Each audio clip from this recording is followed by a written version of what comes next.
Did you know that nearly 12% of adults experience social anxiety disorder at some point in their life? That's almost 1 in every 8 people. Today, we're shedding light on social anxiety disorder. Let us start with the first symptoms in the video. Symptom number 1, intense fear of social situations. We've all felt nervous before a big event, but for many people, this fear gets worse and stops them in their tracks in everyday situations. Imagine trying to do something as simple as getting coffee or going to a casual get-together while being terrified of being judged, embarrassed, or humiliated. This isn't just shyness, it's a severe anxiety disorder that can get in the way of daily life. But there is hope. One way to fight this is to do things little by little. Start with small conversations with other people. It could be going up to a neighbor or a server and making small talk. As your confidence grows, try going to bigger events or having longer talks. Don't forget that not every social contact has to go perfectly. It's all about getting exposed and practicing. Also, give yourself tools like activities for deep breathing. When you feel anxious, taking slow, deep breaths can help keep your heart rate in check and calm your mind. Picture a place that makes you feel safe and balanced. This fear can get less intense with time, patience, and consistent effort. This will make social settings easier to handle and even more fun. Symptom number 2, avoiding social situations. Sometimes you might want to take a break from social events, especially after a long week. However, this urge goes much further for people who are dealing with social nervousness. It means actively avoiding events, parties, meetings, or any other situation where you are likely to connect with other people. Avoidance is the best way to avoid possible pain or attention, not because they don't care or don't think anything about it, but because they are deeply afraid of it. Still, avoiding things often makes the circle of fear worse. It's harder to handle social situations when we don't do them very often. An effective way to break this cycle is to find safe spaces and people you can trust. These are places or people that make you feel pretty comfortable. Spend some time in these places or with these people to get used to the flow of social interaction again. It can also change things to set small, attainable goals. For example, if going to a big party seems scary, you could start by only staying for 30 minutes. As you reach these smaller goals over time, you'll gain the confidence to push yourself further, which will lead to recovering your place in society. Symptom number 3, physical symptoms. People with social anxiety experience symptoms in more than just their minds and emotions. They also feel them in their bodies. Many people say that when they walk into a busy room, their hands shake when they are given a microphone or their shirt gets drenched in sweat. These physical signs, which can also include a racing heartbeat or a feeling of choking, are the body's natural response to threats. They are left over from our evolutionary past and are meant to get us ready for fight or flight. What should we do when our bodies seem to be sending us alarms in settings that shouldn't call for them? Deep breathing techniques can be very helpful. Focusing on long, steady breaths can help you stop breathing quickly and shallowly when you're anxious. This easy thing can calm the heart rate and make you feel in charge. The 5-4-3-2-1 method, in which you list 5 things you can see, 4 things you can touch, 3 things you can hear, 2 things you can smell, and 1 thing you can taste, can help you focus on the present moment and take your mind off of your worries. Visualization methods, in which you picture yourself in a peaceful and calm place, can also tranquilize the body. Remember that these symptoms can be very hard to deal with, but they can be controlled and lessened with the right tools and techniques. Symptom number 4, difficulty making eye contact. People often say that the eyes are the windows to the soul. They are very important for communicating because they show how we feel, what we want, and how aware we are. But for a lot of people with social anxiety, this window stays closed. People who avoid eye contact during talks aren't just not interested, it's a sign that they feel uncomfortable or scared when they're looking someone in the eye. People may mistake this avoidance for not paying attention, not being interested, or even rudeness. There is a step-by-step method that can help people who are having trouble with this problem. To start, look at yourself in the mirror and practice making short eye contact. Every day, look into your eyes for a few seconds. As you get used to it, slowly extend the time you spend looking into your eyes. In a safe space, this technique helps you get used to and be less sensitive to eye contact. As soon as you feel ready, start making short eye contact with close family or friends while you're just chatting. Tell them about your plan so that they can understand and back it up. If you keep at it, making eye contact will start to feel more normal, which will improve the quality and depth of your conversations. Symptom number 5, nausea or upset stomach. For many people, the mental ups and downs of social anxiety are directly matched by physical pain, especially when they feel sick or have an upset stomach. Some people get sick just thinking about a social event that's coming up. In the worst cases, this can make them physically sick. It's not just nerves, it's the body's physical response to the stress and fear that come with the upcoming social contact. There are a few things you can try if you are having trouble with this condition. First, watch what you eat, especially before big events. Ginger, peppermint, and chamomile are all things that are known to calm the stomach. For hundreds of years, people have said that simple ginger tea can help people who feel sick. As was already said, deep breathing isn't just for shaking or heart palpitations. You can also use it to help settle an upset stomach. You can change your focus and calm your body's stress reaction by focusing on your breath.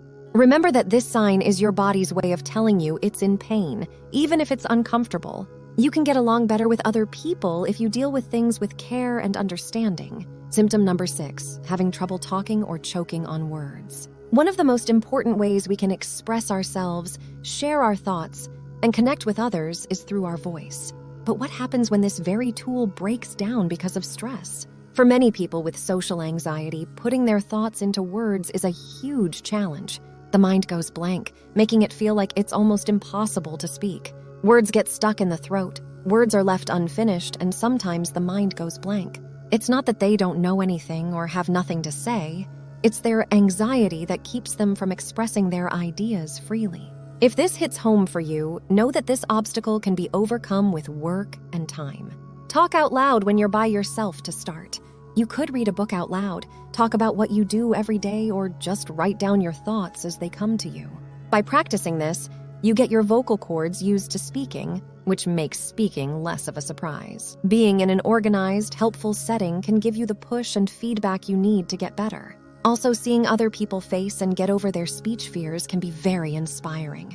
Speaking will eventually go from being something you dread to something that makes you feel strong and connected if you keep at it and get exposed to it. Symptom number 7, negative self-talk and dwelling on the past. The mind is a strong thing that can create both worlds of wonder and chains of self-doubt. The voice inside the head of someone with social anxiety often leans toward the second option. It's all too easy for negative self-talk, a flood of self-critical thoughts, and endless thinking about the past to become background noise. Did I say the right thing? They probably think I'm weird. Why did I act like that? These kinds of thoughts can keep someone up at night by making them remember things and see mistakes more clearly. Cognitive behavioral therapy, CBT methods, have been shown to be very helpful for dealing with and changing this internal story. One useful thing you can do is to consciously fight these bad thoughts. When a self-critical thought comes up, you should question whether it is true.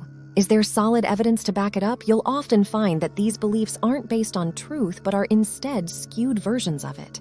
Writing in a journal can also help you a lot on this path. Writing down your thoughts gives you a chance to think about them, analyze them, and finally change the way you think about them.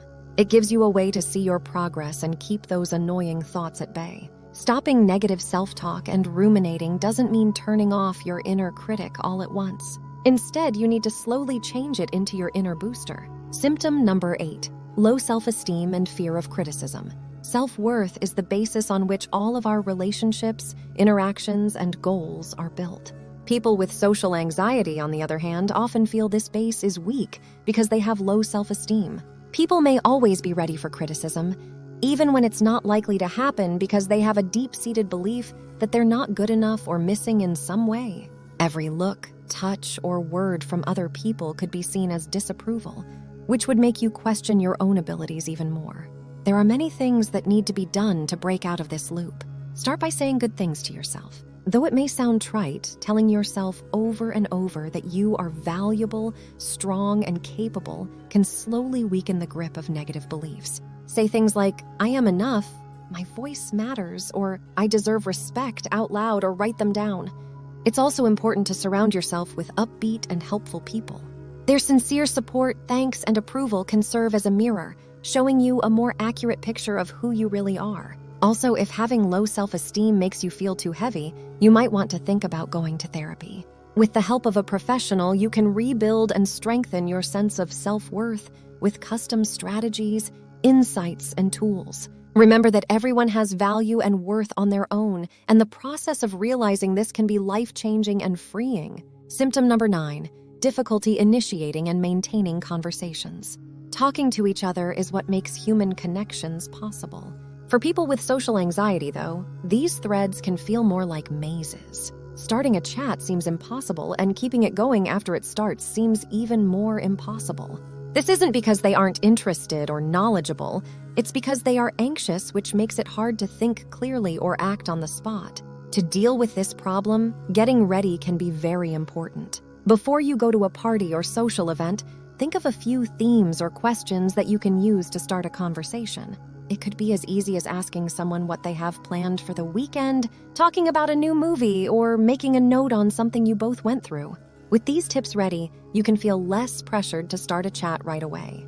Also, get good at the art of active listening. Pay full attention to what the other person is saying instead of worrying about what you'll say next. This not only eases your anxiety, but also ensures that your responses are genuine and engaged. Most of the time, your answers will come more easily when you seriously listen. Last but not least, it's important to remember that talks go both ways. You might be worried about what you can add, but the person across from you wants to connect and share too. Symptom number 10, intense fear of being the center of attention. For many people, being in the spotlight, whether it's real or imagined, can be scary. But for people with social anxiety, this fear is 1,000 times worse. It's not just stage fright, it's the great fear of being watched, judged, or evaluated by other people. This can show up as avoiding things like giving a toast at a friend's wedding, running a meeting, or even just giving your opinion in a group. People can't do anything when they think about having all eyes on them. This fear can be controlled and, in some cases, even turned into a strength, just like many other parts of social anxiety. Start out small. Instead of stepping right into jobs with a lot of attention, take on tasks that bring you more attention over time. It could be helping out with small tasks in group projects, or making a short speech at an event. You can also use visualization as a useful tool. Before you go into a setting or event where you need to concentrate, close your eyes and picture it going well. Picture yourself speaking to a group with confidence, hearing cheers, or getting nods of agreement. These good visual rehearsals can change how you feel about the spotlight over time. Last but not least, use positive feedback. Reward yourself after every time you faced your fear, no matter how small it was. This not only makes you feel better, but it also trains your mind to connect being focused with good things happening. The spotlight that used to scare you can become a place where you shine the best with time, patience, and practice. As we go through the many signs of social anxiety, one thing becomes clear: how important it is to recognize and talk about these signs. When we understand what we're going through, we can start looking for answers and taking steps to improve our mental health. There are many ways to find comfort, such as through regular exercise, meditation, mindfulness techniques, therapy, counseling, or joining a support group.